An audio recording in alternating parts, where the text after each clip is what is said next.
Очень стыдно. Очень стыдно. Моя реакция на арест Алексея Навального. Товарищ майор, если ты смотришь это видео, включи рек и скажи о том, что ты не поддерживаешь Путина, ты не поддерживаешь его преступные приказы, и ты не готов сажать людей ни за что. Бузова вышла из того самого самолета в Шереметьево. Бля, Навальный классный чел, я его поддерживаю. Путин хуй. Здравствуйте, дорогие избиратели, дорогие небинарные избиратели, дамы и господа. Суд на пеньке отправил Алексея Навального в СИЗО «Матросская тишина» на 30 дней. Важно понимать, что условия содержания в СИЗО очень сильно отличаются от условий содержания в спецприемнике. И у вас гораздо меньше прав и возможности общаться со своими родственниками, когда вы находитесь в СИЗО. Другая глобальная проблема попадания в СИЗО заключается в том, что из него люди выходят долго. Многим требуются годы для того, чтобы выйти из СИЗО. Сейчас Путин и его друзья дали себе время на то, чтобы подумать, как долго они хотят держать Навального под арестом. И то, как долго он будет под арестом, зависит от нас. Чем резче и чем более массово мы отреагируем на арест Алексея Навального, тем быстрее он освободится. Помните 2013 год, когда Навальный выбирался в мэры Москвы и почти победил Собянина? Тогда ведь Навального тоже посадили в тюрьму, но на следующий день под давлением массовых волнений, под давлением людей, которые появились в центре Москвы на Манежной площади, отказывались расходиться до тех пор, пока Навальный не будет освобожден. И совсем, по сути, не важно, сколько сейчас выписано Навальному, потому что Путин в отношении своих самых жестких критиков не стесняется нарушать закон. И поэтому то, что Навальному выписали 30 дней, не означает ровно ничего. Он может выйти на свободу завтра, но, к сожалению, он может выйти на свободу и через 30 лет.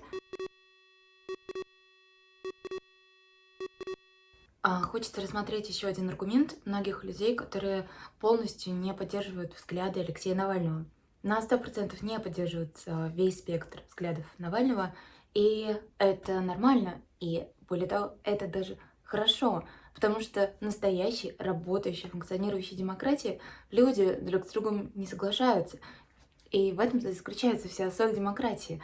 Потому ее так и любят, потому что мы можем друг с другом не соглашаться, но мы все равно понимаем то, что у нас есть похожее представление, в общем, да, о том, что такое добро, что такое зло, и к чему мы должны стремиться, о том, что свобода лучше, чем не свобода. И поэтому, соглашаясь с Навальным в базовом наборе принципов, мы вполне уже можем требовать его освобождения.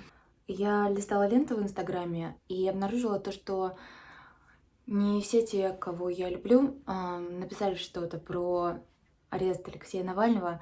И в то время как если вы музыкант, тиктокерша, блогерка, артистка, художница, вы не обязаны, вовсе не обязаны делать какое-то заявление по поводу Навального, но мне очень бы хотелось, чтобы вы это сделали, потому что, в общем, всем очевидно то, что Толоконникова выскажется за Навального. Я знаю Алексея с 2007 года, и, конечно же, я всегда поддержу его, что бы с ним ни случилось. И это видео сейчас я делаю не потому, что я верю в то, что мои видео как-то поменяет решение Путина в отношении Навального, но, скорее всего, действительно нет. Но если я смогу заразить кого-то из вас, кто никогда не делал еще политических высказываний, никогда не записывал свои ролики в защиту Алексея Навального или других политических заключенных, сделайте это, пожалуйста. Не в зависимости, какая у вас платформа, огромная, большая, маленькая аудитория. Это не важно. Присоединяйтесь и, пожалуйста, помогайте. Ведь главное это не оставаться в стороне. Путин в главе России уже 20 лет, и я видела много апатии, я видела много людей, которые просто остаются в стороне, решая то, что их голос не значит ничего. Ведь сила человечества в коллективном действии, и без этого мы не смогли бы построить цивилизацию, мы не смогли бы отправить ракету в космос. И без коллективного действия мы не сможем освободить Алексея Навального и других заключенных, например, Азата Мифтахова. Я знаю, что многие музыканты опасаются делать высказывания на политические темы, опасаются, что они будут вытеснены из индустрии. Но зачем вам нужны эти люди в индустрии, которые поддерживают Путина? Это просто какие-то супер неприятные люди, с которыми вам и так не надо иметь ничего общего. Было бы здорово, если бы Бузова вышла из того самого самолета в Шереметьево И такая сказала всем журналистам и всем так называемым своим сторонникам: бля, Навальный очень классный чел, я его поддерживаю. Путин хуйло, Россия будет свободной. Оля, пожалуйста, если ты смотришь это видео, Оля, пожалуйста, поддержи Алексея Навального. Покажи этим ублюдкам, которые собирали массовку, прикрываясь твоим именем. Это хуйня. Мусора хотели посадить невинного человека, прикрываясь твоими выдуманными фанатами. Полная хуйня. Хотелось бы обратиться к тем ментам, которые стояли на границе, ожидая, когда они смогут отвезти Навального в кутузку. Скорее всего, были бы какие-то неприятные последствия, но, мне кажется, по большому счету, последствия, которые вам приходится переживать сейчас, они гораздо серьезнее и сложнее. Ведь вы каждый день должны своей совестью как-то улаживать отношения. Поэтому, когда я вижу ментов, мне всегда интересно смотреть в глаза, чтобы понять, если закрадывается ли когда-то эта мысль в голову. Наверняка да, я уверена, поэтому, товарищ майор, если ты смотришь это видео, то, пожалуйста, запиши следующий ролик, включи рек и скажи о том, что ты не поддерживаешь Путина, ты не поддерживаешь его преступные приказы, и ты не готов сажать людей ни за что. Что можете сделать лично вы для того, чтобы помочь освободиться Алексею Навальному, а также освободить Россию, чтобы всем нам было не страшно жить в прекрасной России? Есть сайт под названием ФСИН-письмо. И зайдя на сайт ФСИН-письмо, вы обнаружите то, что вы можете написать письмо поддержки Алексею Навальному. Это правда важно в тот момент, когда ты находишься в застенках. Вы можете написать Навальному ФСИН-письмо, вы можете участвовать в разного рода акциях.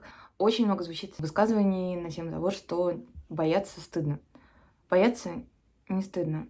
Вы можете найти для себя другую форму высказываний.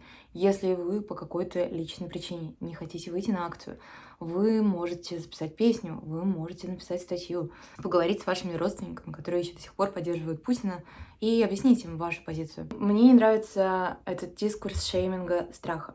Если у вас есть страх, это окей, это нормально, это валидные эмоции. Если вы понимаете, что задержание, арест, столкновение с ментами действительно может принести вам травму, после которой вам еще долго придется зализывать раны, то подумайте о том, что можно выбрать другой, альтернативный способ действия. Вы можете написать эссе, снять кино. Главное — найти выход этому чувству протеста, которое у вас есть. Нету единого рецепта для всех и каждого из нас.